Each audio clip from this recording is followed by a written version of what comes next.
Good morning, dear children. How are you all? I hope you all are fine. In the previous chapter, we have discussed about life processes. Can you recall the life processes? Nutrition, digestion, respiration, transportation or circulation, excretion. These life processes are the characteristic of a living organism.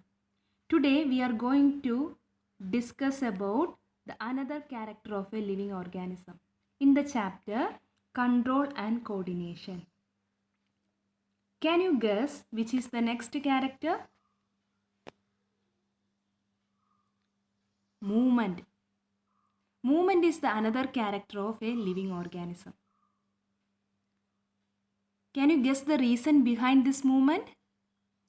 In this picture, a tiger may have seen its food like deer, goat, cow or something.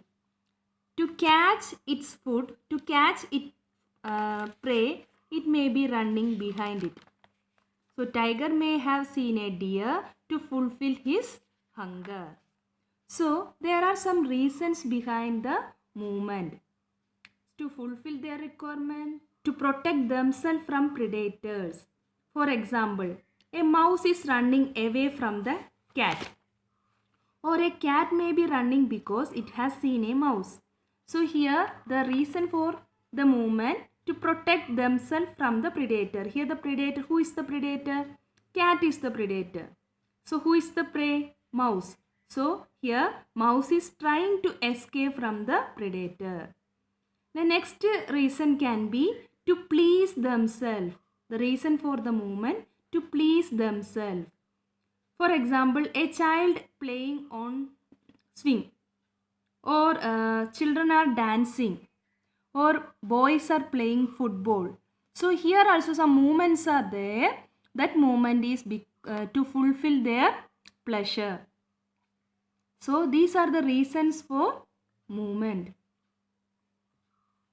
So there are two types of movement, voluntary and involuntary movement.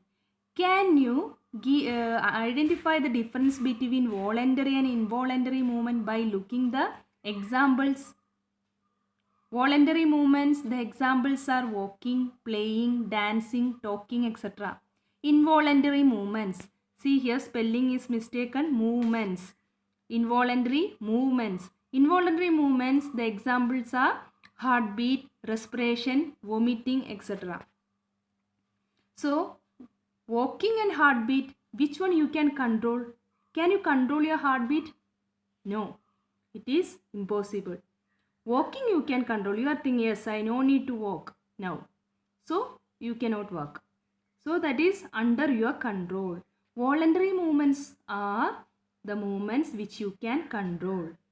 Involuntary movements are the movements which you cannot control.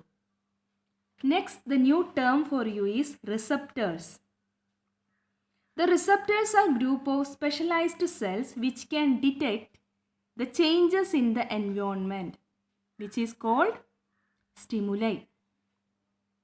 Stimuli means the changes like sound, different sound, or different flowers, birds, animals, and the different taste which we are getting from the different food. These are the stimulus, and these receptors are the specialized cells which can detect the changes in the environment. And these receptors are located in the sense organs. You know that we have 5 sense organs. So these receptors are located in the sense organs. These are the sense organs, 5 sense organs: eye, ear, nose, skin and tongue. So here the receptors also having different names. The receptor which is present in the eye is called photoreceptor. In ear, phonoreceptor. In nose, olfactory receptor. In tongue, gustatory receptor. So can you identify the receptor's function here? What will be the function of photoreceptor? To detect light. Ear to detect sound. Nose olfactory receptor to detect smell, receptor in the skin to detect touch, pain and temperature, gustatory receptor to detect taste. So these are the receptors which are getting the stimulus. Now can you identify what is stimulus here? Stimulus means any change in the environment to which the organism respond is called stimulus. Here the stimulus are light, sound, smell, touch, taste. These are the stimulus. So stimulus will be the reason for the response. For example, you have heard somebody is calling your name. So the sound is the stimulus. So what will be the response? You will be turned back, and you will be sometimes another person will be asking, why are you calling me? What is the reason? So another person will be simply turning back. So the response will not be same for everyone. For the same stimulus, that we will be giving different response. For another example, a teacher comes to your class. So what is the stimulus there? You have seen the teacher. Photoreceptors got the image. Light is enabled to see the teacher. So what will be the response there? The response, you will be standing. Some students will be simply standing. Some students may be wishing the teacher. So response will not be same for everyone. But stimulus is responsible for giving response. Did you understand the difference between stimulus and response? Response, we can define the reaction of our body to a stimulus. See, next we are going to talk about longest cell in our body. Let's look into the fundamental unit of nervous system. This is the fundamental unit of nervous system. We have discussed about different types of movement, but we cannot do any movement without our body's nervous system. The nervous system consists of three important parts. The fundamental unit of the nervous system is nerve cell or neuron. Other parts are brain, spinal cord, and this is the third part, nerve cell. So nerve cell is having three important parts. The hairy like structure you can see, that is dendrite. And the nucleus, with nucleus you can see, that is cell body or cytone or soma. So when you draw a animal cell, you will be drawing a cell membrane, cytoplasm and a nucleus. So here all the parts are there, cell membrane, cytoplasm, nucleus, everything is there, but this cell is little elongated. You can see nucleus and surrounded by cytoplasm and cell membrane also there. The structure is little different from other cell. And dendrite, second part is cell body, and the third part is the longest part, that is axon. So nerve cell consists of three parts: dendrite, cytone and axon. The longest part, axon, and cytone or cell body, and dendrite. See, these are the descriptions about each part of the neuron, cytone or cell body, which contain the nucleus and the impulses. We told that sense organs are having the receptors which are getting the impulses. That impulses will be traveling through the neuron.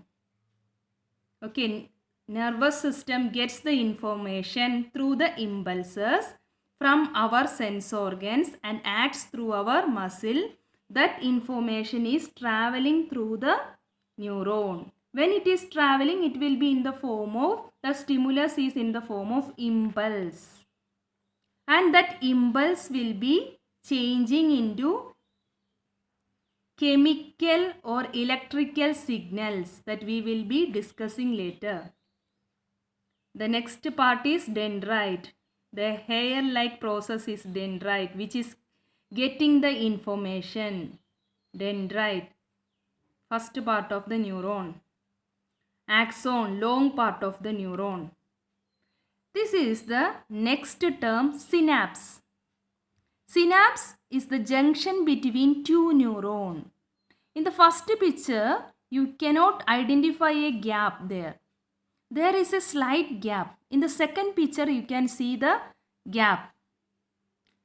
The gap between the two neurons is called synapse. See, the impulses or stimulus, you are clear about stimulus. When you are getting the stimulus, that stimulus is traveling through the nerve. You can see the stimulus is first stimulus got by the blue nerve, and it is given to the another nerve. All the nerves are interconnected, and there is a small gap. Okay, in that gap there is a electric or chemical medium. Okay, that chemical medium, that gap is called synapse.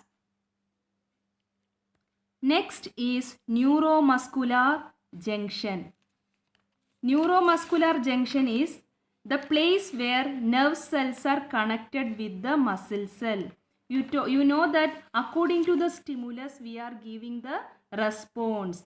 For example, you have seen an elder who is coming to your house. What will be the response? You may be standing. So you have seen. The seeing, your sight is the, you have seen a person, that is the stimulus, and the response what your brain has taken, to stand, to show your respect towards the elder, to stand. But the same response will be given by everybody? No, response will be different from person to person. Okay, and here neuromuscular junction is the place where nerve cells are connected with the muscle cell. Brain has given the information to the muscle cell through the neuromuscular junction. Next, types of neuron. Neuron we have understood, it is the longest cell, fundamental unit of nervous system. And the neuron, there are three types of neuron. Sensory neuron or sensory nerve, mixed or relay neuron, motor neuron. Sensory neuron means which is connected to all the sense organs.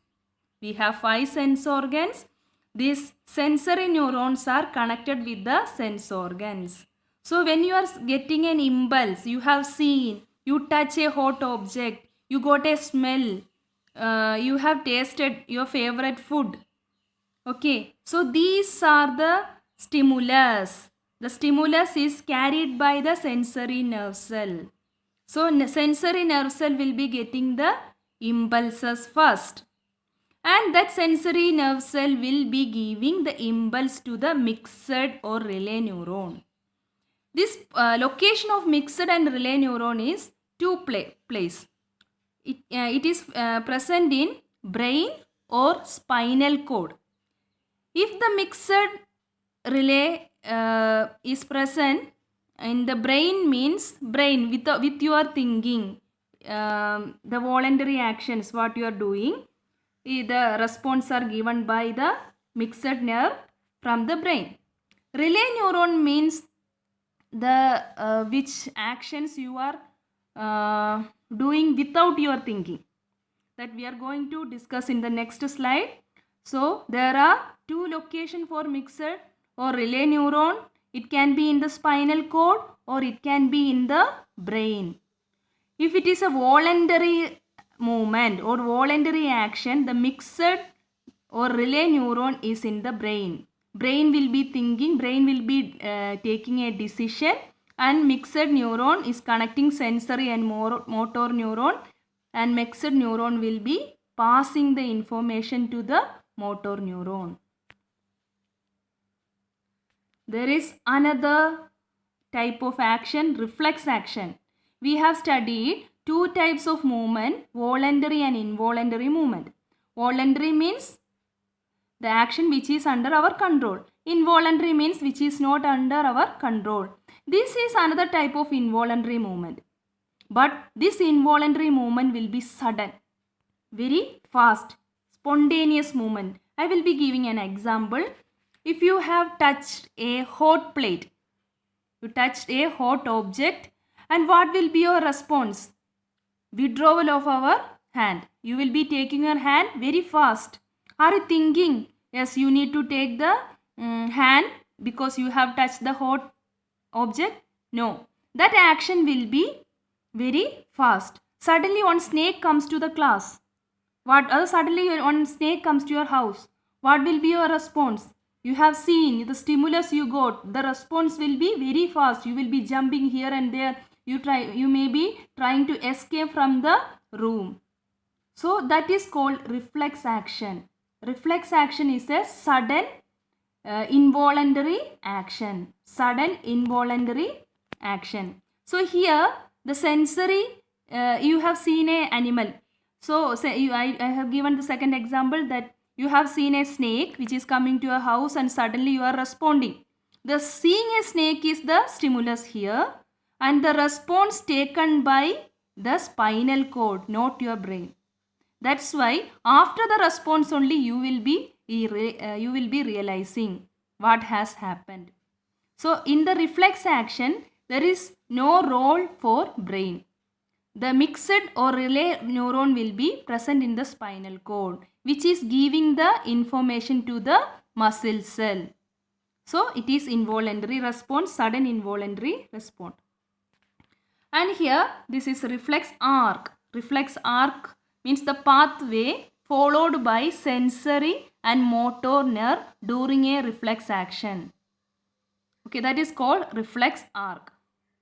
That means the three types of nerve cells which is connected, that pathway is called reflex arc. The 5 main components of the reflex arc: the sensory neuron or the receptor, first receptor who is getting or which is getting the stimulus, and next is sensory neuron. First is the stimulus, next is sensory neuron, and the neuron of the spinal cord. That means the relay neuron or mixed neuron which is present in the spinal cord, which is passing the information to the motor nerve cell. Okay, and motor nerve cell will be giving the information or respond to the muscle cell. So you can see here in the flow chart, receptor, that means sense organs are connected with sensory nerve cell, and the decision here, the relay neuron is present in the spinal cord. Spinal cord will be, the relay neuron will be giving the information to the motor neuron. Motor neuron will pass the information to the effector. Here the effector means the organ which is doing the response. The muscle cells are the effector. And look here, this is the reflex arc for voluntary reaction. Voluntary, see here the stimulus is a glass of water. The stimulus, a receptor got the stimulus, and the stimulus is impulse is passing through the sensory neuron to the brain cell, and brain will be taking decision. Yes, we need to take water and drink. If you are not feeling thirsty, no need to take water and drink. And brain may be observing the water. Maybe this water is contaminated, so it is open, so no need to drink. That response will be different for person to person. The voluntary response will be different. So here brain is giving the information to the muscle cell through motor neuron. Here relay neuron is present in the brain. So this picture is present in your, it is there in your textbook. You can you identify A? Which type of nerve cell it is? It will be a sensory nerve cell. This is reflex arc for reflex reaction. So A is sensory nerve cell, B is spinal cord, and in the spinal cord there will be mixed or relay neuron, and C is the motor nerve cell, and D is the effector or muscle cell, which is giving the response. So today we have discussed about types of movements, receptors, structure of a nerve cell, synapse, neuromuscular junction, reflex action, types of neuron, etc. So thank you, children.